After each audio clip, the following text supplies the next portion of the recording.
Hi children, good morning. How are you? Hope you are fine. I am Kamala Kumari, your science teacher. We are giving you online classes regularly. Our next lesson, that is lesson 9, fuels. Part 1 already we had completed.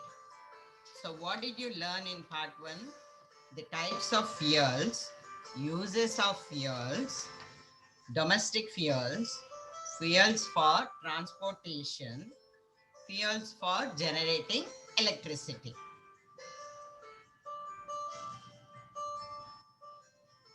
So today in this video you are going to learn about the fuels and machines.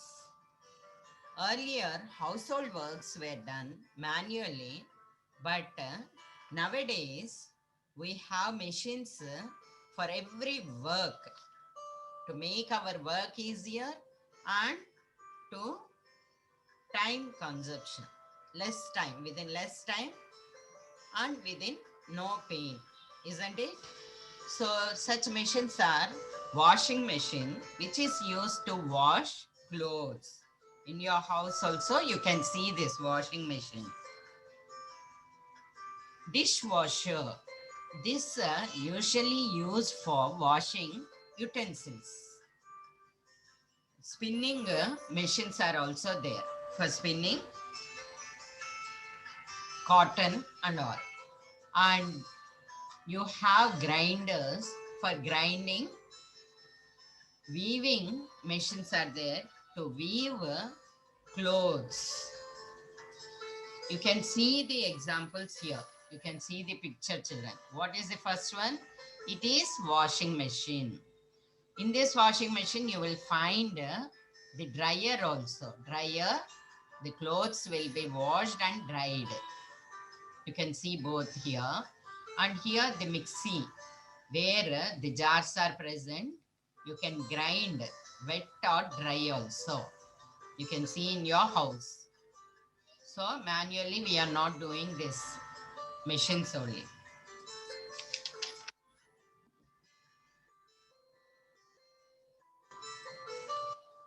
Fossil fuels.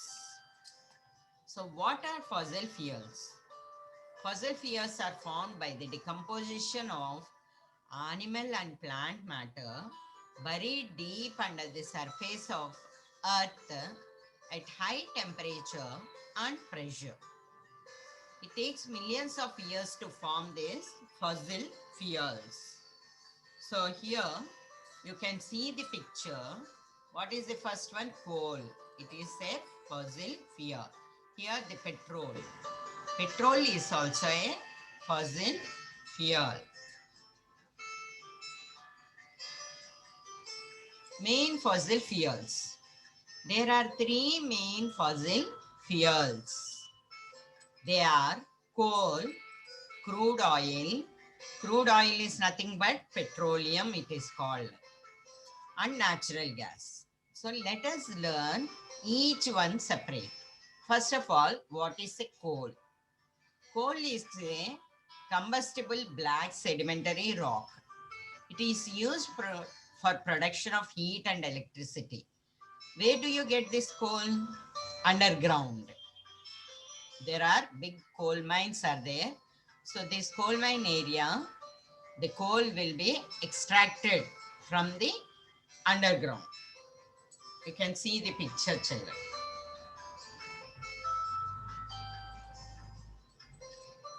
Next one, crude oil. This is called petroleum. So it is a mixture of petrol, diesel and kerosene. We'll call it as petroleum. This was formed from dead sea creatures. These Red Sea creatures undergo chemical changes due to bacteria and form crude oil. So, chemical changes, it takes place due to bacteria and it will change into crude oil.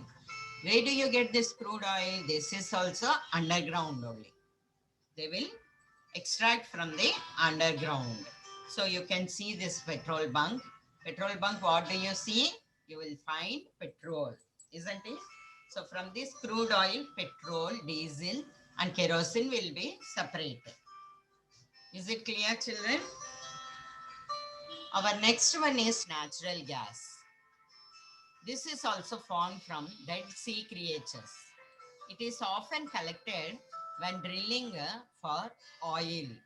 All of you know this is a LPG plant we have in our Visakhapatnam. Where it is present? LPG. So, all of you know this liquefied petroleum gas. So, from this, the gas will be sent to gas cylinders will be filled and sent to different areas. So, for what purpose we'll use this gas? For cooking purpose. Our gas cylinders is nothing but liquefied petroleum gas. Is it clear? Yes. Non-renewable and renewable sources of energy.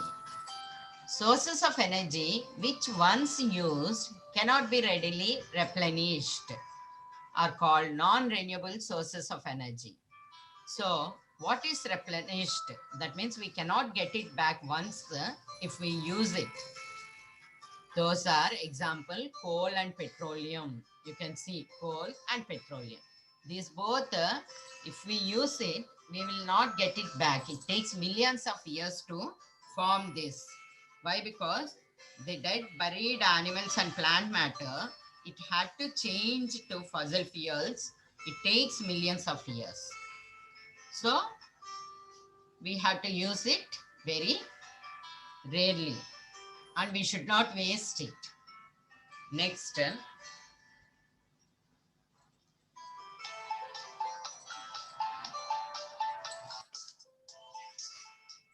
next one, sources of energy which once used can be readily replenished are called renewable sources of energy. Example, solar energy, tidal energy, wind energy and biomass. So here, replenished is nothing but it is available. So you can see the pictures, solar energy, tidal energy and wind energy, this. So once if we use it, we can get it back. So freely available. There is no charges for this type of energy. So solar, you all of you know how we will get from the sunlight. Tidal, the tides of the sea tides. You can see tidal energy. The fans are placed under the sea. And wind energy, how the fans are placed. See, you see this one. So with the help of this, the energy will be produced, which is used for different purposes. Is it clear, children? So this type of energy is a renewable source of energy, which we can get it back. Alternatives to fossil fuels. So these fossil fuels are available in limited quantity and are not likely to last for a long time. So we have to use very carefully.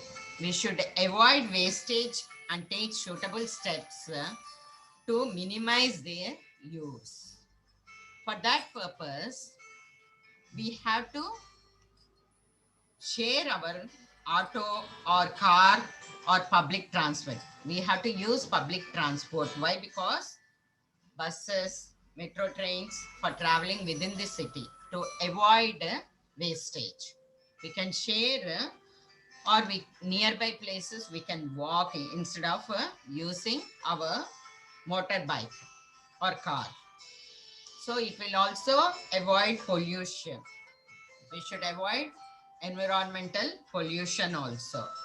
So we can save the money, we can save the fuel, we can reduce environmental pollution while using public transport like buses and metro trains.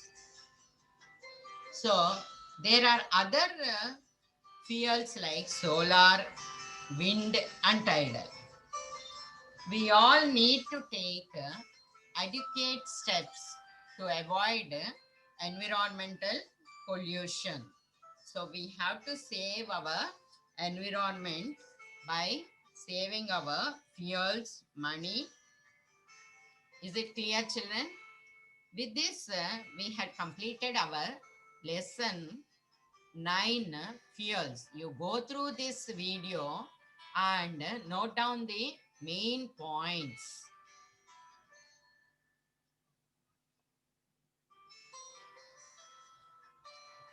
That's all for today.